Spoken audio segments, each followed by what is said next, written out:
AI has, let's say, first surfaced into the market, it's been almost, I think, 4 or 5 years. And it's been, I think, 2 years since we did our first podcast on AI. How has things changed in your personal life? What are the things you use it for?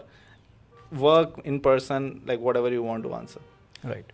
So I think one bigger change that has happened on my personal front is that whenever I need to have a complex question to answer or a complex thing to search for, I'll just Can you just also just to make the whole conversation very interesting? How do you define complex? I'll come to that. Yeah. So earlier I was doing Google search. Now I'm going to my Perplexity, where I can have Google Gemini Pro and I can ask that question.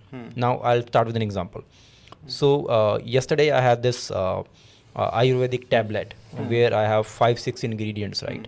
So I was searching each one of them individually on Google, and suddenly I realized why I'm doing that. I clicked the photo, I gave it to a Gemini, and I asked it, what are the ingredients? Yeah. Why it has prescribed to me, right? What can be the side effects? It searched all the data points, and eventually I got the result. So now the debatable thing is how accurate is this and that. But that thing was always there when I was using the Google search. True. Right?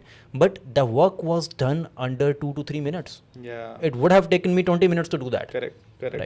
So I think this has the fundamental shift that has happened over the last 2 years in my personal space, where I'm inclined to search more on rather than Google. Yeah. Right. And on the on the professional front, I'm using a lot of PPT creation, a lot of meta ad account audit, a lot of you can say a lot of media buying audits, a lot of strategy audits, or maybe suggestions I'm doing with the help of AI now. And I think it's much more easy because I was never a fan of the dashboards. They are heavy. It take 10 clicks to get one answer, right? I'm more of a guy who knows what he wants. So I don't have that problem that we mentioned earlier. I know what I'm going to ask. I have my questions ready. So when you have questions clearly defined, then I think AI is your best friend. Correct. And I think in last 2 years, a lot of things has changed. So one thing that you mentioned, I want to pick. People are changing that behavior from search to actual ChatGPT, and I'm seeing also in my younger cousins who are probably in their early 20s. The way they used to, I even don't use that.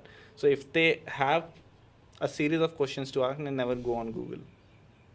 For me, one of the best tool, I would just say it on camera. So if you're listening to this, Gamma team, just remember that this is a testimonial live here on the podcast. Your tool is just awesome, and it has saved us tons of hours, my creative team as well as my business development team. I think that's all I wanted to say. But that tool has been lifesaver. I no longer want to go to Microsoft PowerPoint, do things. It saves me ton of hours. Because if you look at it again from the agency perspective, a lot of pitching is also I think perception building. It's also about creating that story, which is nice, and that's why a lot of effort also goes on building the nice decks. But Gamma builds nice deck in less time, plus you can control the story faster. So if I can execute that story that I could create in 1 week, now I can do it in 1 day. It's a great solution, and I think that's where my money is going right now, Gamma team. I think that's a perfect solution, and I tried it. It works well.